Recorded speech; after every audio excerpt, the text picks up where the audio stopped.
Et si je te disais que la seule chose qui t'empêche de réussir, ce n'est ni le monde, ni les autres, mais toi, dans cette vidéo, nous allons voir comment améliorer et booster ta confiance en toi et réussir. Alors, il faut comprendre une chose, que la confiance en soi ne tombe pas du ciel. La confiance en soi se construit.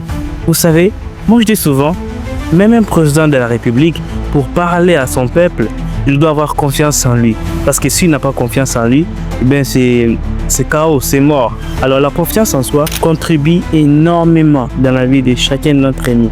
Parce qu'une personne, déjà si tu n'as pas confiance en toi, moi personnellement je dis que tu es impuissant. Parce que tu seras incapable de réaliser tes rêves. Parce qu'il faut croire en toi. Si tu ne crois pas en toi, bien personne d'autre ne croira en toi. La confiance en soi contribue énormément dans la vie de chacun d'entre nous. Alors, d'où provient cette confiance en soi? Beaucoup de gens aujourd'hui parlent de la confiance en soi. Beaucoup de gens aujourd'hui s'aimer comment construire la confiance en soi, mais ne se posent pas la question d'où provient-elle. Alors, la confiance en soi provient d'abord des expériences passées. Quand je dis des expériences passées, ce sont les choses que vous avez vécues. Les réussites peuvent renforcer notre confiance en nous et les échecs peuvent la fragiliser. Je t'explique. Imaginez un peu, à l'année 2024 ou 2023, il y a eu des réussites qui se sont suivies. Et bien, si tu as envie de réaliser quelque chose cette année, le fait seulement que tu penses que non, ou tu t'es dit que l'année passée, j'ai réussi dans tel domaine, j'ai réussi dans ça, donc je peux aussi réussir dans ça. Alors, si il y a eu des échecs qui se sont suivis, même si une personne vient te dire que non, dans ça, ce que tu veux faire, tu ne vas pas réussir, eh bien, le fait seulement que cette personne t'a dit, tu vas te dire à l'intérieur de toi, ah, il a peut-être raison. L'année passée, j'ai essayé de lancer ce business, ça n'a pas marché. Tu vas te dire que dans ça aussi, je peux aussi échouer. Alors, les échecs peuvent fragiliser notre confiance en nous si on les interprète mal. Moi, personnellement, j'ai dit, ou je me dis souvent, que je ne peux pas interpréter les échecs de façon négative. Toi, tu fais pareil. Il ne faut pas interpréter tes échecs de façon négative. Il faut les interpréter de façon positive. Tu te dis, ah oui, dans ça, j'ai essayé de faire ça, ça n'a pas marché. Alors, je vais essayer de refaire la même chose, mais tout en améliorant et en mettant de nouvelles stratégies. Et c'est comme ça que tu peux réussir, tu peux booster ou tu peux améliorer ta confiance en toi. Il ne faut pas interpréter tes échecs de façon négative. Parce que quand tu fais ça, c'est comme si tu te tires une balle dans les pieds. Alors prochainement, si tu veux améliorer ou tu veux booster ta confiance en toi, il ne faut pas interpréter tes échecs de façon négative. Il faut les interpréter de façon positive. Ça, c'était le premier endroit où la confiance en soi provient. Le deuxième endroit où provient la confiance en soi, c'est dans les compétences acquises. Plus on maîtrise un sujet, plus on se sent confiant. Vous savez, apprenez quelque chose, peu importe, que ce soit la natation, que ce soit la mathématique, peu importe, au moins apprenez quelque chose. Parce que le fait seulement de vous dire, oui, j'ai appris ça, c'était tellement difficile pour moi de l'apprendre. Vous allez vous dire, si j'ai réussi dans ce que je suis en train d'apprendre qui était difficile pour moi, donc je peux aussi réussir dans ça. Faites pareil.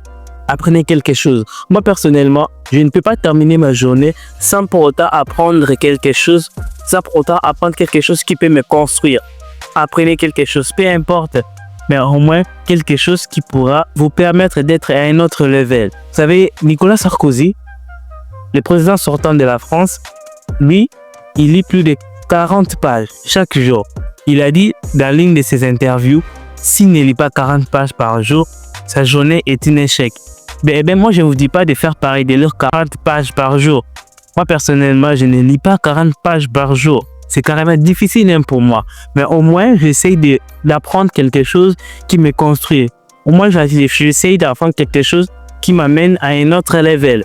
Mais vous aussi, faites pareil. Apprenez quelque chose. Ne terminez pas votre putain de journée sans pour autant apprendre quelque chose qui vous construit. Plus on maîtrise un sujet, plus on se sent confiant. Et la chose que vous apprenez, prenez-les avec tout cœur. Mettez vraiment du cœur dans ce que vous apprenez. Soyez les maîtres dans ça. Et le troisième endroit où provient la confiance en soi, c'est dans les feedbacks. Mais il faut comprendre une chose. Il y a deux sortes de feedbacks. Il y a les feedbacks intérieurs, dans ce que tu penses de toi, ton auto-évaluation. et les feedbacks extérieurs. Donc, ce que les autres pensent de toi et de ton travail. Alors, nous ici, on va essayer de se concentrer sur les feedbacks extérieurs. Les feedbacks extérieurs, pourquoi c'est important? Parce que ça te permet de voir les défauts et les points forts que personnellement tu ne voyais pas. Si tu veux comprendre c'est quoi tes points forts, c'est quoi tes points faibles, parle avec quelqu'un de confiance, dis-lui, donne ton feedback, donc ton avis, donc ton retour, ton commentaire, tout ça. Pourquoi c'est important? Parce que ça te permet de te construire. Comme je l'ai dit, ça te permet de voir les angles que tu ne voyais même pas. Dans les feedbacks, c'est tellement important parce qu'en gros, c'est quand quelqu'un te dit ce qui est bien pour toi, ce qui n'est pas bien pour toi, ce qui doit être amélioré et comment tu peux progresser. Donc, les feedbacks, c'est tellement important. Donc, faut pas négliger les feedbacks. Faut pas les négliger. Alors, comment développer cette confiance en nous? La première chose, si vous voulez développer votre confiance en vous, c'est d'agir malgré la peur. À toi, ça, c'est la meilleure de toutes. Agissez, passez à l'action. Ne perdez pas votre temps à vous poser beaucoup de questions. Passez à l'action. Personnellement, ici, un moment où je devais approcher à une personne, cette personne était vraiment bien. Je me suis dit, non, je dois approcher à cette personne, je dois quand même la parler. Eh bien, c'était difficile pour moi de partir. Je me suis dit, je suis arrivé à une étape où je me suis posé la question. Je me suis dit, j'ai appris comment améliorer et comment développer la confiance en soi. Alors, si je ne passe pas à l'action, et bien tout ce que j'ai appris, je peux dire que je l'ai appris en vain. Donc, je dois passer à l'action. On était dans les bus et c'était tellement difficile pour moi de parler à cette personne. Tellement difficile pour moi, vous ne pouvez pas imaginer. Et quand on est descendu du bus, on partait presque la même route. Et j'étais là derrière lui, je me disais, approche. Je sentais une autre partie de moi me disait, non, ne t'approche pas. L'autre me disait, oui, approche. L'autre me disait, ne t'approche pas. Et à fin de compte, je me suis approché de cette personne. Et on a commencé à discuter. Et j'ai réussi à prendre son numéro, mais malgré, on ne discute pas. Mais au moins, j'ai quand même compris que j'ai réussi à progresser, à améliorer et à développer ma confiance en moi. Ben, faites pareil. Peu importe la situation. Et je ne vous garantis pas que vous aurez toujours un oui. Donc, il y a 50-50. Tout comme vous pouvez avoir un oui, tout comme vous pouvez avoir un non. Mais, de toutes les façons, partez. Allez-y. Passez à l'action. Le fait de rester dans votre zone de confort ne vous garantit pas que vous allez réussir. Peu importe, que ce soit dans un projet, que ce soit en amour, que ce soit en relation, donc peu importe, passez à l'action. Agissez. Donc, sortez de votre zone de confort.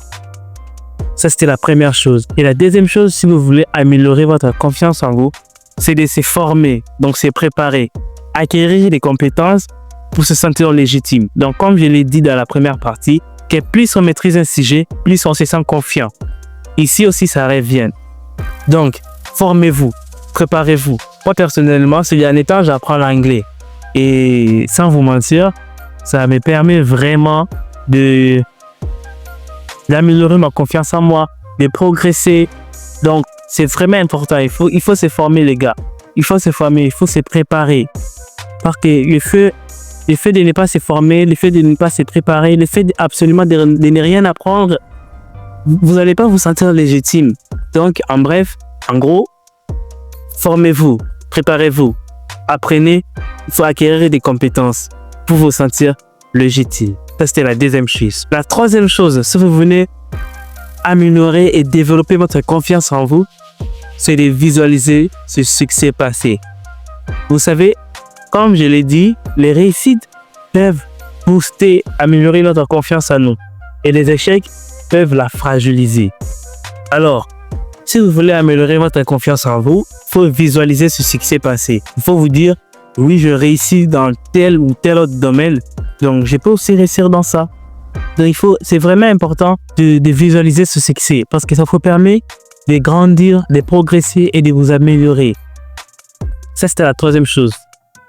Et la quatrième chose, si vous voulez améliorer votre confiance en vous, en tout cas, ça, c'est la meilleure des choses et c'est l'erreur que tout le monde fait. Cette quatrième chose, c'est d'arrêter de se comparer. Aujourd'hui, les gens se comparent pour des choses qui est sans importance. Donc moi personnellement, ce que je peux te dire, si tu veux te comparer, il faut se comparer de façon positive et non de façon négative. Je t'explique. Imagine un peu, une personne a acheté un iPhone 17. Tu as vu ton ami acheter un iPhone 17 et tu te dis, ah, il a acheté un iPhone 17, ben moi si je vais faire pareil, je veux s'acheter un iPhone 17. Mais toi, tu ne vas pas acheter un iPhone 17. Mais tu vas prendre cet argent, l'investir et quand ça va se multiplier en deux, et bien c'est là où tu pourrais te permettre d'acheter l'iPhone 17. Et de l'autre côté, le fait que tu as investi, et bien tu pourras toujours prendre cet argent, l'investir encore et multiplier tes gains. Ça, c'est une comparaison positive. Et c'est ce que moi, personnellement, je fais. Tout le monde aujourd'hui se compare. Il n'y a personne qui pourra se dire qu'il ne se compare pas à quelqu'un d'autre. Non. Tout le monde se compare. Mais il y a certaines personnes qui se comparent de façon positive. Et c'est ce que moi, je fais. Donc, comparez-vous de façon positive. Arrêtez de vous comparer de façon négative. Et il faut comprendre une chose. Que personne n'est confiant à 100%. Et c'est normal. Je veux dire, en gros, sur la confiance en soi dans cette vidéo, et que la confiance en soi, c'est comme un muscle. Elle se travaille avec l'action et se nourrit de petits succès. Merci à toi d'avoir regardé cette vidéo. N'oublie pas de t'abonner si cette vidéo t'a plu. Et dis-moi dans les commentaires quelles sont les choses qui te permettent, toi, d'améliorer et de booster ta confiance en toi. Dis-les-moi dans les commentaires. Je serai ravi de te répondre. Et on se dit à très bientôt pour de prochaines vidéos. C'était Glodika 1.